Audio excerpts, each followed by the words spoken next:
Oke, teman-teman, halo, selamat pagi teman-teman. Aku menyapa nih teman-teman semuanya. Semoga kalian semua sedang berbahagia ya, dan ada dalam kondisi yang paling optimal untuk kita sama-sama diskusi, sama-sama ngobrol nih hari ini. Jadi hari ini kita mau ngobrol soal apa sih? Hari ini kita mau ngobrol soal gimana sih optimizing business efficiency by reach the right customer. Oke, keren banget nggak jadi judulnya? Oke, mungkin sebelum kita masuk ke materi, aku mau sedikit cerita-cerita nih ke teman-teman gitu ya. Oke, belakangan ini kan di TikTok tuh lagi ramai tuh ya soal zodiak-zodiakan gitu. Nah, zodiak aku tuh Taurus by the way, baru ulang tahun kemarin-kemarin. Nah, Taurus itu katanya orangnya stubborn, perfectionist, very picky. Nah, sebenarnya kita jangan sampai musyrik ya perkara zodiak-zodiak ini, tapi sebagai Taurus aku mengakui dan merasa poin-poin yang tadi itu sebenarnya cukup relevan sama diri aku sendiri gitu. Termasuk dalam hal memilih pasangan, memilih pacar gitu. Aku tuh picky banget. Aku tuh mantannya sedikit nih teman-teman, tapi kalau pacaran tuh lumayan lama gitu. Nah, teman-teman aku tuh suka ada yang nanya sama aku, Del, gimana sih caranya pacaran langgeng gitu kan? Jawabannya tuh sebenarnya simple gitu. Jawabannya adalah ya pacaran sama orang yang tepat. Nah, gimana caranya pacaran sama orang yang tepat? Ya PDKT sama orang yang tepat gitu. Simple memang, tapi banyak orang yang sering nggak paham gitu. Nah, tahu nggak sih teman-teman sebenarnya konsep dari customer segmentation itu bisa banget dipakai untuk kita milih-milih pacar yang tepat gitu. Nah, dalam kita memilih pacar yang tepat itu kan sebelumnya kita harus tahu dong ya, kita tuh mau pacaran sama orang yang kayak gimana sih gitu kan. Nah, nih teman-teman ya, manusia itu secara alamiah itu akan attract sama orang yang value-nya sama atau value-nya itu bisa kita hargai gitu. Jadi saat kita nih udah tahu nih kita tuh mau pacaran sama orang yang kayak gimana sih gitu, kita akan punya reference dari value seperti apa yang cocok sama tipe ideal kita itu gitu, doi kita, crush kita ya. Nah, apa yang mereka butuhkan, apa yang mereka inginkan, yang akhirnya kalau kita udah tahu nih value-nya, apa yang mereka butuhin, apa yang mereka inginkan, kita akhirnya bisa nih, kita bisa untuk komunikasikan dalam artian value exchange-nya atau pertukaran nilai sama crush kita itu dalam PDKT itu gitu. Nah, kalau udah PDKT sama orang yang tepat, dapat value yang sama-sama cocok, jadian deh gitu. Nah, dalam hal bisnis ini juga sangat relate teman-teman. Dalam konteks bisnis, marketing itu kan dibutuhkan untuk membangun hubungan pertukaran yang menguntungkan nih dan saraf nilai dari company kita, dari perusahaan kita dengan customer kita. Iya, betul. Kalian ya gitu. Nah, customer segment ini juga bisa mempermudah jadinya itu proses PDKT kita sama pelanggan kita nih, sama customer kita gitu. Oke, tadi boleh next?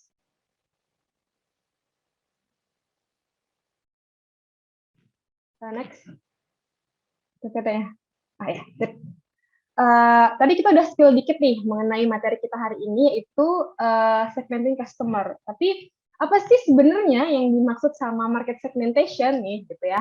Aku hari ini nggak akan berteori yang gimana-gimana, karena aku tahu pasti bukan teori juga sih ini teman-teman yang teman-teman ingin dengar ya hari ini. Tapi aku juga nggak mungkin asal ngomong.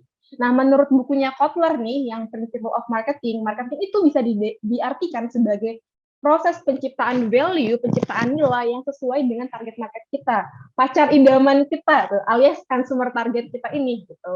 Nah, dalam ilmu marketing ada dua pertanyaan besar yang harus kita jawab. Yang pertama, customer yang mana sih yang akan kita layani, dan yang kedua, setelah kita tahu customer mana yang kita layani, gimana sih cara kita ngelayani mereka, gimana cara kita membuat mereka puas dan memenuhi kebutuhan mereka gitu. Nah, pertanyaan yang pertama ini, which customer will we serve, itu bisa dijawab dengan konsep segmentation dan targeting customer gitu. Dimana kita kalau di segmentation itu kita nge-divide ya. Kalau marketing ada menjadi market-market segmen-segmen yang lebih kecil, dan target itu sendiri kita tuh memilih nih dari segmentasi-segmentasi yang ada, kita mau masuk ke segmentasi yang mana gitu kan. Nah, terus pertanyaan yang kedua, how will we serve them, itu bisa dijawab dengan differentiation dan positioning. Basically differentiation tuh gimana kita bisa membedakan produk atau layanan yang kita berikan dengan komputer-komputer lain, dan positioning itu perusahaan kita atau company kita itu posisi lagi di mana sih kalau misalnya dibandingin sama komputer-komputer kita yang bisa memprovide produk atau layanan sejenis gitu. Oke, hari ini kita akan ngobrol lebih spesifiknya itu mengenai segmentation atau pengelompokan total market yang ada menjadi segmen-segmen yang lebih kecil dan lebih fokus gitu.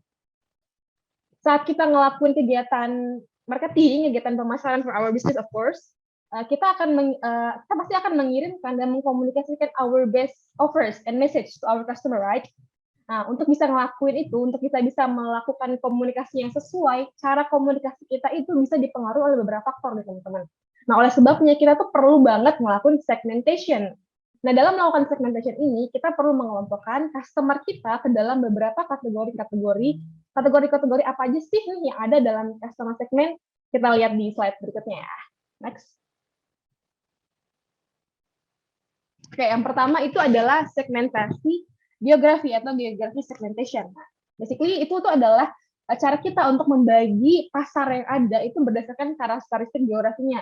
Kayak misalnya daerahnya, kotanya, negaranya, kebangsaannya, dan lain-lain gitu. Nah, saat ini tuh perusahaan-perusahaan itu sudah mengalokasikan produknya itu biar bisa diterima oleh pelanggan lokal. Terutama nih kalau misalnya kalian tuh pengen nge-reach market di misalnya yang base-nya berbeda gitu, atau misalnya banyak dilakukan sama multinational company. Nih, aku punya satu contoh nih, yang mungkin teman-teman nggak asing lagi. Ini siapa sih di kotanya yang nggak ada McD gitu kan? Semua pasti ada. Di Surabaya ada McD nggak ada, Pak?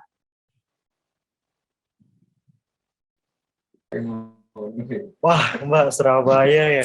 Nggak ada Ada sih, Mbak. Ada lah, ada dong. Surabaya itu kota kedua terbesar loh, Mbak, di Indonesia, Mbak. Ada dong. Melimpah, Mbak, di sini, Mbak. Iya. Oke, sip. Nah, McD ini kalau kalian pernah nyobain, dia tuh punya salah satu special menu, itu namanya ayam gulai McD gitu. Nah, ayam gulai McD ini basically adalah ayam McD yang pakai bumbu gulai. Nah, ini tuh adalah special menu buat orang-orang Indonesia gitu. Jadi ini cuma ada di McD di Indonesia aja. Kalau misalnya kalian ke McD Korea, McD di Jepang gitu, di Singapura nggak ada ayam gulai ini. Karena emang ayam gulai ini salah satu strateginya mereka untuk menyesuaikan dengan segmentasi geografi yang ada di Indonesia. Nah, gitu. Boleh next? Selanjutnya,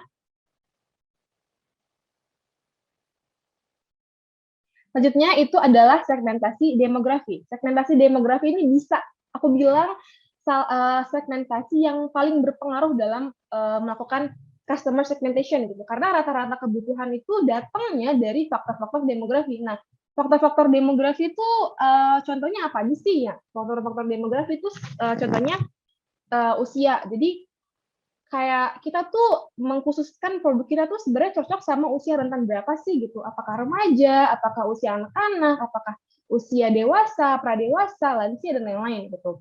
Terus usia gender gitu. Karena beberapa produk itu mungkin referensinya beda ya. Maksudnya preference cewek dan preference cowok itu memilih satu produk tuh mungkin beda gitu. Misalnya kayak aku nih milih perfume mungkin beda sama Dava milih perfume. Kalau aku mungkin suka perfume yang agak floral, tapi kalau misalnya Dava mungkin suka perfume yang agak manly kayak gitu. Ya. Terus pendapatan, pendidikan, agama, ras, dan lain-lain itu juga bisa masuk ke segmentasi secara demografi gitu. Contohnya di sini yang aku bisa kasih lihat sama teman-teman itu adalah Disneyland. Nah, kalau bisa teman-teman tahu, Disneyland itu sebuah tempat wisata, itu ada beberapa ya, di salah satu yang ada di Hong Kong, terus ada di USA juga, ada macam-macam gitu, tapi di Indonesia belum ada.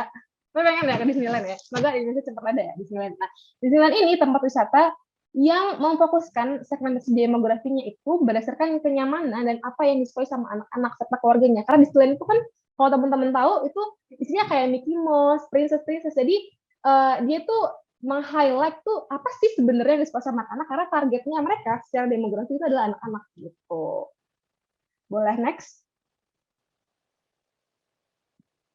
Oke, selanjutnya adalah salah satu segmentasi kesukaan aku juga, karena ini very personal sebenarnya. Seru banget nih ngelihat segmentasi secara psikografi gitu. Psikografi itu adalah segmentasi yang kita tuh bisa ngebagi customer kita tuh berdasarkan social class-nya, berdasarkan gaya hidupnya, ataupun berdasarkan personality karakteristiknya gitu. Nah, contohnya di sini yang aku tampilkan di sini adalah wisata gurun nih. Nah, biasanya meskipun secara demografi dia sama, misalnya nih sama-sama usia segini, sama-sama cowok misalnya, tapi bisa aja punya segmentasi secara psikografi yang berbeda. Misalnya kayak gini, wisata gurun, kalau misalnya teman-teman tahu itu ada wisata gurun, itu dia lebih menargetkan orang-orang yang mencintai petualang. Nah, itu kan agak lebih spesifik ya secara psikografik gitu, karena nggak semua orang nih suka sama wisata-wisata yang petualangan banget gitu. Ada orang yang kayak kalau liburan tuh lebih sukanya yang kayak gimana gitu kan. Nah, itu meskipun orang-orang yang usianya sama, meskipun orang-orang yang base demografiknya sama, itu bisa punya preference yang beda secara psikografik gitu. Jadi penting banget untuk kita ngeliat segmentasi secara psikografik yang kita ingin targetkan tuh seperti apa sih gitu. Boleh next? Oke, ini yang terakhir nih. Baru, nggak sih, udah lama ya, Februari.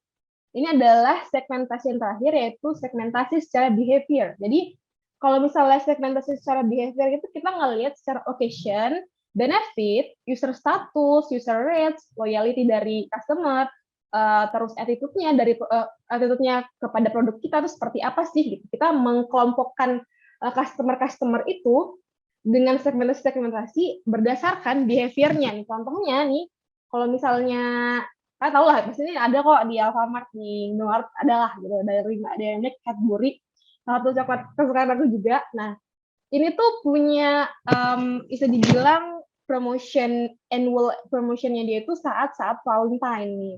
Nah, jadi saat-saat Valentine ini Cadbury itu punya promo marketing yang spesial, entah dia itu pakai kayak package Valentine gitu yang coklatnya gede, terus ada dekor-dekorannya gitu yang bisa dikasih buat pacar gitu kan. Nah, itu tuh dikhususkan untuk segmen orang-orang yang merayakan hari Valentine gitu buat pasangannya. Jadi dia ngelihat segmentasinya itu berdasarkan occasion dan attitude dari customer itu kepada produknya gitu. Oke. Tadi kan kita udah ngelompokin nih customer berdasarkan kriteria yang tadi yang ada geografi, demografi, psikografi, behavior dan lain-lain kan. Nah, selanjutnya kita perlu untuk mengevaluasi segmen-segmen tadi dan menimbang segmen mana sih yang mau dimasukin gitu kan. Nah, keputusan ini bisa diambil dengan mempertimbangkan segmen pasar yang paling berpeluang untuk bisnis kita, untuk perusahaan kita, untuk startup teman-teman gitu. Caranya gimana? Caranya adalah kita bisa mengevaluasi ini dengan melihat 3 faktor. Boleh next? Oke, faktor-faktor yang bisa kita evaluasi itu yang pertama adalah segment size and growth, yang kedua adalah segment structure and effectiveness, dan yang ketiga adalah company objective dan resource. Oke, yang pertama dulu, segment size and growth itu sebenarnya basically dia ngomongin seberapa besar sih segmentasi pasar itu gitu, seberapa banyak dia, seberapa besar kita bisa memasuki itu. Tapi ini nggak bisa dibilang kalau dia besar harus dimasukin gitu. Ini sebenarnya cukup relatif ya, tergantung sama kondisi dari perusahaan kita masing-masing, kondisi dari startup kita masing-masing. Kita ada di early mana sih gitu kan. Tapi simpelnya segment size ini tuh dia akan mengelompokkan pasar mana yang pertumbuhannya atau growth-nya itu paling potensial dan paling cepat dan bisa yang mana nantinya itu bisa menguntungkan untuk bisnis kita.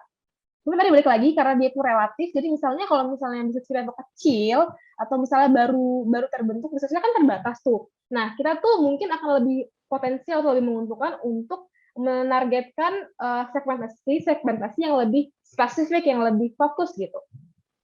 Yang kedua adalah segment structure dan attractiveness. Nah, segment structure dan attractiveness itu kita mengevaluasi persaingan yang udah ada di segmen pasar tertentu. Misalnya kayak kita menargetkan, misalnya kita punya kita punya produk bumbu instan gitu. Misalnya kita menargetkan ibu-ibu gitu kan. Kita ngelihat, nah si pasarnya ini, pasar untuk bumbu instan ini, bisa remaja, bisa ibu-ibu. Nah, pasarnya itu sekarang tuh punya kompetitor yang kayak gimana sih gitu. Di pasar ibu-ibu kompetitornya siapa aja gitu. Komputer gedenya siapa? Terutama itu ya. Komputer gede siapa aja. Di pasar yang kecil tuh komputernya siapa aja. Nah, akan lebih menguntungkan kalau misalnya kita tuh perusahaan yang baru berdiri gitu itu memasuki segmentation yang perusahaannya itu kompetitor yang gede itu belum terlalu banyak gitu. Jadi kita lebih bisa untuk showing gitu. Nah, yang ketiga, hal yang perlu dievaluasi untuk dijadikan reference itu adalah dari segi company objective dan resource-nya. Company objective itu berkaitan sama tujuan dari perusahaan ini, jangka pendek, jangka panjang, dan resource-nya atau sumber daya yang dimiliki sama perusahaan gitu. Jadi dalam kita memutuskan segmen mana yang mau dimasukin, kita perlu juga mempertimbangkan objektifnya, tujuan dari perusahaannya, dan juga resource-nya, sumber dayanya gitu. Nah, kalau misalnya company objektif ini, kita harus mempertanyakan gitu, kita harus melihat segmen yang kita targetin tadi secara psikografi, demografi, behavior dan lain-lain, itu sesuai nggak sih sama long objektif dari bisnis kita, dari perusahaan kita, dari startup kita. Nah, terus yang kedua, apakah kita punya resource yang cukup untuk melayani kebutuhan dari segmen tersebut gitu. Oke, next. Nah, ini aku ngomong kecepatan nggak ya?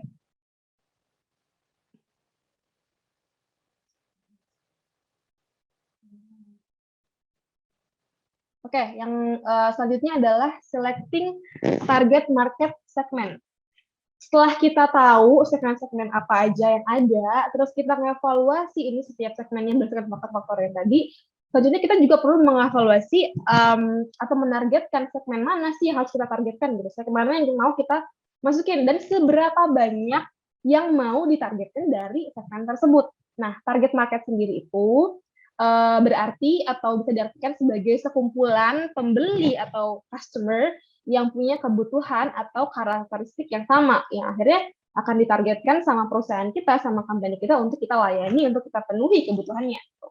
Nah, dalam ngelakuin market targeting, ini ada beberapa tingkatan atau strategi dalam merancang program marketing biar bisa relevan, gitu kan. Yang pertama itu adalah undifferentiated marketing. Nah, undifferentiated marketing itu adalah pasar yang tidak terdiferensiasi, tidak itu bahasa Indonesia-nya, atau bisa disebut dengan pemasaran secara massal gitu. Nah, pemasaran strategi ini tuh intinya adalah untuk mengabaikan perbedaan-perbedaan yang ada di segmen pasar, dan dia tuh lebih ngelihat secara common-nya gitu. Secara common-nya itu orang-orang kebutuhannya apa sih? Secara besarnya tuh orang-orang kebutuhannya apa sih gitu. Jadi nggak ngeliat terlalu spesifik, dan kalau udah ketemu nih common-nya apa, kemudian dia akan merancang program marketing yang akan bisa menarik pembelian dari customer yang jumlahnya gede itu gitu. Terus yang kedua itu adalah differentiated marketing.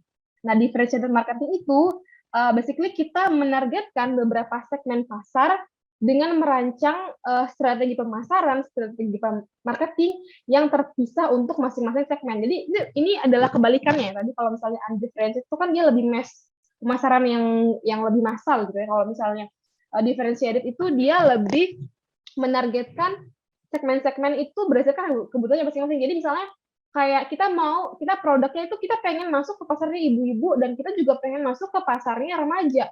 Kita nggak bisa punya program marketing yang nge-provide itu semuanya, karena kita pengen lebih istilahnya punya posisi yang lebih kuat di setiap segmennya. Kita perlu melakukan pemasaran atau strategi komunikasi pemasaran yang berbeda sama ibu-ibu dan sama remaja. Kayak misalnya sekarang aku deh sama ngobrol sama teman-teman gitu, mungkin rata-rata sama teman-teman di sini kan mahasiswa, jadi aku bisa ngomongnya aku kamu gitu kan. Tapi kalau misalnya aku ngobrol sama ibu-ibu sama bapak-bapak, pasti ngomongnya saya, lebih formal lah gitu. Itu salah satu contoh lah dari differentiated marketing. Terus yang selanjutnya itu adalah concentrated marketing. Nah, concentrated marketing itu apa sih? Jadi kalau dalam concentrated marketing itu adalah strategi di mana pemasaran itu dilakukan lebih terkonsentrasi atau pemasaran yang dilakukan secara khusus gitu. Dibandingkan kita untuk ngejar sebagian kecil dari pasar yang besar, akan lebih baik atau bisa dibilang lebih efisiensi gitu ya, untuk kita bisa mengejar sebagian besar dari satu atau beberapa segmen yang lebih kecil atau niche market gitu. Artinya gimana? Jadi artinya itu kita bisa memasarkan produk kita atau layanan kita secara lebih efektif, lebih efisien dengan menargetkan konsumen-konsumen secara lebih cermat, dengan menargetkan market yang lebih niche market gitu. Ini kita bisa mempertimbangkan tadi kalau misalnya kita ngelihat kita tuh sebenarnya punya kompetitor yang besar gitu, kompetitor yang udah market size-nya udah gede ini di pasar yang kita mau. Kita bisa menargetkan customer yang bisa dibilang tuh diabaikan atau tidak ditargetkan sama kompetitor tadi yang kita anggap besar, yang kita anggap jadi saingan berat kita. Nih kita bisa misalnya dia targetinnya ibu-ibu OD, oke, kalau gitu kita targetnya yang remaja gitu. Atau misalnya kayak secara lokasi gitu, soalnya dia lebih banyak melakukan pemasaran di kota-kota besar, mungkin kita bisa ngelakuin pemasaran di kota-kota kecil gitu untuk untuk istilahnya itu nggak ada di line persaingannya sama potensial dari kompetitor kita tadi gitu. Terus yang terakhir itu adalah micro marketing. Micro marketing itu adalah praktik untuk menyesuaikan atau strategi untuk menyesuaikan produk dan program pemasaran kita biar sesuai dengan selera yang lebih mikro lagi secara individu maupun lokal gitu. Jadi ada dua nih lokal market. Jadi di micro marketing itu dibagi di dua, yaitu lokal marketing dan individual marketing. Kalau di lokal marketing itu dia melibatkan pemasaran bisnis itu tuh lebih ke keinginan kelompok pelanggan yang lokal gitu, kayak misalnya kotanya, lingkungannya, atau bahkan toko-toko atau cabang-cabang tertentu gitu. Tapi kalau misalnya di individual marketing, itu kita menyesuaikan produk dan program pemasaran kita itu untuk preferensi pelanggan yang bersifat lebih individual. Nah, contohnya itu kayak misalnya strategi marketing yang one-to-one marketing, mass customization, atau market one-off marketing. Tuh. Oke, next. Oke, choosing a targeting strategy. Nah, tadi kan kita udah tahu ya ada beberapa tingkatan, ada beberapa strategi dalam marketing gitu, dalam melihat segmentasi marketing dan akhirnya kita milih strategi mana sih yang kita ingin lakukan. Nah, dalam kita melihat atau kita memilih strategi mana yang mau kita lakukan untuk menargetkan segmen-segmen tersebut itu, kita perlu mempertimbangkan beberapa hal nih. Yang pertama itu ada di company research. Company research itu apa? Ya, company research adalah riset kita adalah sumber daya kita. Kalau misalnya kita baru mulai nih, startup kita baru berdiri, kita punya sumber daya yang terbatas, maka akan lebih baik kita itu menggunakan concentrated marketing untuk diterapkan gitu. Karena tadi nggak membutuhkan biaya yang besar kayak misalnya differentiated marketing gitu. Nah, terus kalau dari segi product variability-nya gitu, kalau kita bisa ngeliat nih produk yang kita kasih ke pasar itu tuh variasinya seperti apa sih gitu. Jadi tingkat variabilitas produk kita tuh seperti apa. Contohnya misalnya kalau misalnya di pasar yang tidak terdiferensiasi atau undifferentiated marketing itu lebih cocok untuk produk-produk yang seragam gitu, yang secara mass gitu. Sedangkan kalau misalnya produk kita itu lebih bervariasi dari segi desain, dari segi warna atau apapun itu lebih cocok sama strategi yang lebih terdiferensiasi atau terkonsentrasi. Karena kayak kalian tadi aku sempat sebut juga, misalnya kalian jual produk parfum gitu ya, kalian punya banyak nih varian wangi, nah maka selagi pemasaran yang bisa kalian pakai itu tuh sebenarnya lebih enak atau lebih cocok tuh kalau misalnya pakai yang differentiated marketing tadi gitu.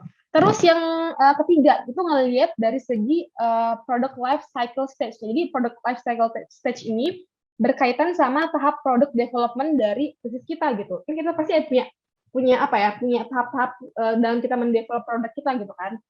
Nah, produk yang baru atau baru-baru launching itu akan lebih cocok untuk menggunakan pemasaran yang tidak terdiferensiasi atau pemasaran yang sifatnya terkonsentrasi gitu. Nah, tapi kalau misalnya produk itu lebih mature atau misalnya dari segi produk life cycle-nya gitu ya, lebih mature gitu, akan lebih cocok untuk pakai pemasaran yang terdiferensiasi dan lebih niche gitu. Oke. Terus yang selanjutnya, ini typo ya, harusnya keempat, bukan ketiga. Yang keempat itu dari yang kelima maksudnya itu dari kompetitor strategisnya. Jadi kita bisa ngelihat nih kalau misalnya kita memasuki pasar tertentu, pasar yang akan kita masukin ini kompetitor kita yang punya produk yang sama, yang punya jasa yang sama, itu tuh udah pakai strategi yang kayak gimana sih? Udah pakai strategi komunikasi yang kayak gimana sih? Nah, untuk membedakan kita sama kompetitor tadi, kita bisa ngelakuin strategi-strategi yang lebih berbeda nih sama mereka. Jadi akan lebih cocok kita pakai strategi-strategi yang misalnya yang lebih terkonsentrasi tadi, yang lebih niche, atau misalnya berfokus sama segmen yang lebih chill lagi atau lebih fokus lagi gitu. Nah, oke, tadi kita ada ini teman-teman panitia waktunya tinggal berapa menit nih? Nggak ada pengetahuan soalnya di chat Zoom.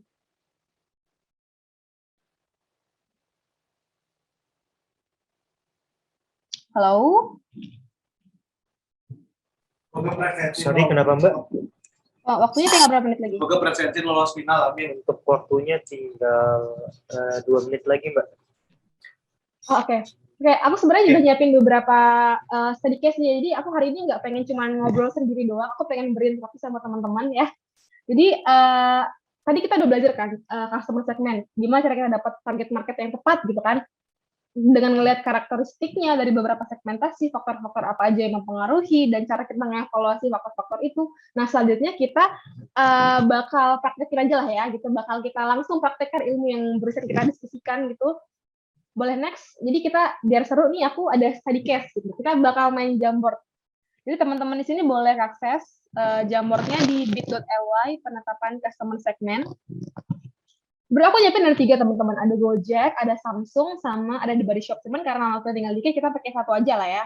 Pakai yang mungkin teman-teman paling common lah, paling kenal itu Gojek. Teman-teman udah join belum ke apa namanya, ke Jamboardnya? Dava boleh kalau mau ikut, biar kita sama-sama praktekin langsung nih. Ini sebentar aja ya, karena waktu tinggal dikit lagi. Boleh diakses di chat Zoom ya, ada.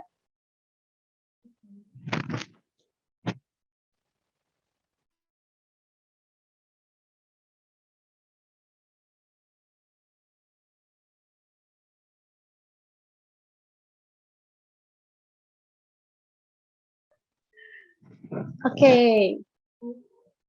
Oke. Mungkin teman-teman udah boleh ini ya. Oh, ada yang nggak bisa join.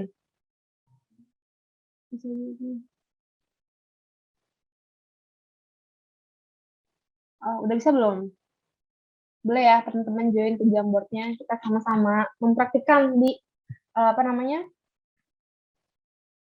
materi yang kita sama-sama udah diskusiin. Tuh, soal customer segment. Tadi kan aku juga dengar ya, tadi ada beberapa apa sih harapan dari beberapa peserta gitu untuk materi hari ini. Jadi semoga dengan adanya apa ya, diskusi ini, terus kita hari ini Jamboard juga bisa lebih tercapai nih harapan-harapan tadi, yang kayak lebih ngasih segmentation, terus lebih tahu nih bisnisnya lebih cocok sama orang yang seperti apa gitu. Boleh ya join ke Jamboard dulu. Kita pakai studi case-nya itu Gojek.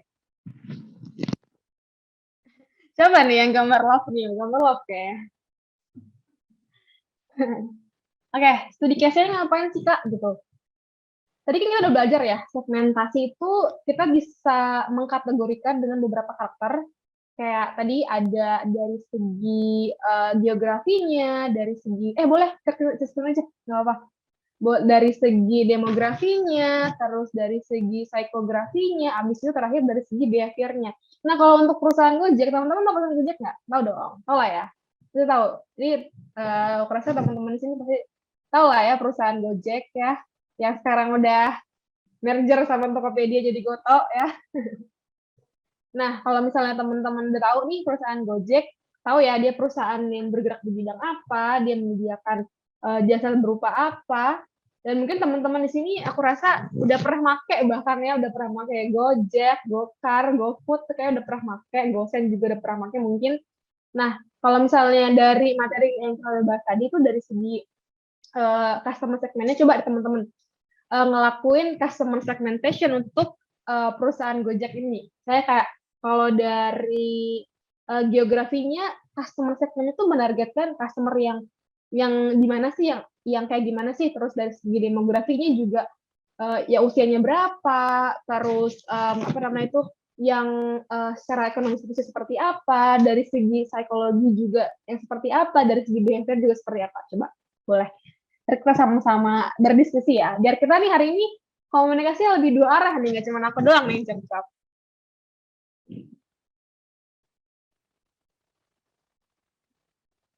Sepi banget nih Jamboardnya.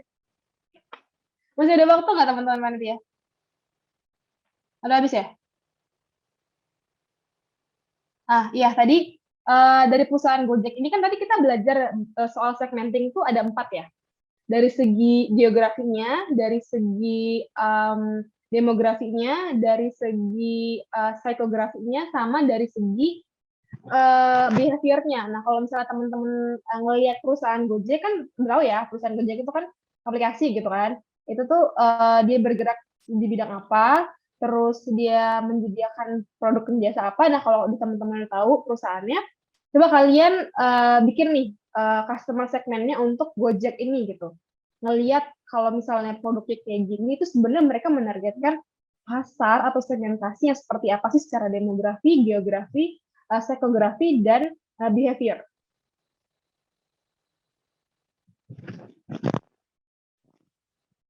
Jadi kalau misalnya lupa, kalau geografi itu terkait kotanya, terkait lokasinya, gitu-gitu, kebangsaannya.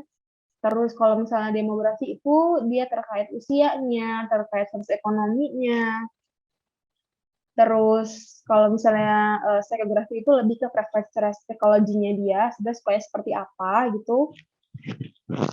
Kalau misalnya secara behavior itu lebih ke occasion-nya, terus loyalty dari customer-nya, habis itu dari segi relasinya dengan produk kita, attitude-nya kepada produk kita gitu. Udah ada yang jawab belum? Bentar, aku lihat dulu ya. Oke, ini udah ada jawaban yang masuk nih biar waktunya. Ini kalau misalnya teman-teman masih mau jawab boleh, silakan banget. Nih, kalau nggak tahu nih tadi siapa yang jawab, tapi kita lihat ya. Kalau misalnya perusahaan Gojek nih katanya kalau secara geografi di Indonesia, ini bener banget ya. Jadi emang karena namanya dari Gojek aja itu kan berasal dari ojek ya, itu udah bahasa Indonesia banget gitu. Emang dari awal pembentukannya itu kan udah marketnya bergerak di Indonesia, cuman tahu aku sekarang Gojek itu udah mulai berkembang sayap karena sekarang company udah makin gede. Nah, tadi kalau misalnya dari segi produk developernya dia udah makin naik, kita tuh bisa menargetkan segmentasi lebih luas lagi. Kalau sebenarnya kan Gojek itu emang secara geografi itu di Indonesia, tapi sekarang yang aku tahu itu mereka udah ada di beberapa negara di Asia Tenggara gitu, kayak misalnya Malaysia, Singapura gitu kalau nggak salah. Terus dari segi demografinya, katanya tuh Gojek ini untuk penduduk Indonesia dengan usia 18 sampai 35 tahun, berpendapatan menengah ke bawah. Nah, gitu. Hal ini lihat dari mana sih? Ya, dilihat dari paling banyak sebenarnya kan Gojek ini dia menyediakan transportasi ya. Targetnya adalah karena dia menyediakan transportasi, jadi targetnya adalah orang yang nggak punya transportasi gitu, ya nggak sih? Nah, jadi target kalau melihat hal itu kira-kira usia seperti apa sih yang kira-kira mungkin cocok nih gitu. Katanya itu 18 sampai 35 ya. Karena ya nggak mungkin kalau misalnya anak di bawah itu misalnya anak SD mesen Gojek kan kayak jarang banget ya gitu. Terus dari segi psikografi ada dua nih. Orang yang memiliki mobilitas yang tinggi, nah ini cocok banget nih. Emang karena tadi Gojek ini kan menyediakan jasa transportasi ya. Kalau kalian pernah ke Jakarta gitu, pernah di KRL, di hampir semua stasiun KRL itu tuh ada iklan Gojek teman-teman gitu.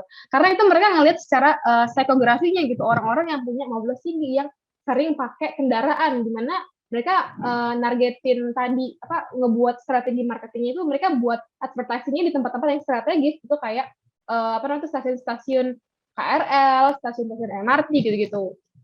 Terus ada yang bilang juga menengah ke bawah tidak punya kendaraan pribadi, betul, lifestyle yang sederhana, karakternya lebih suka dijemput. Oke. Kalau ngeliat jawaban-jawaban dari Jamoti, sepertinya materi kita hari ini udah lumayan lumayan diserap dengan baik sama teman-teman, keren banget. Jadi bertutup Jambornya.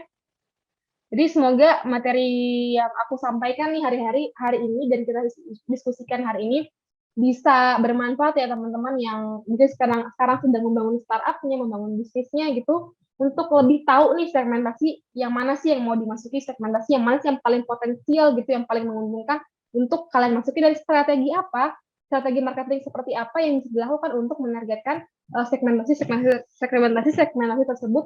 Jadi kita tuh punya gitu reference the right customer tadi sesuai dengan judulnya kan. Oke, mungkin sekian dari aku cukupkan, mungkin kembalikan kepada moderator.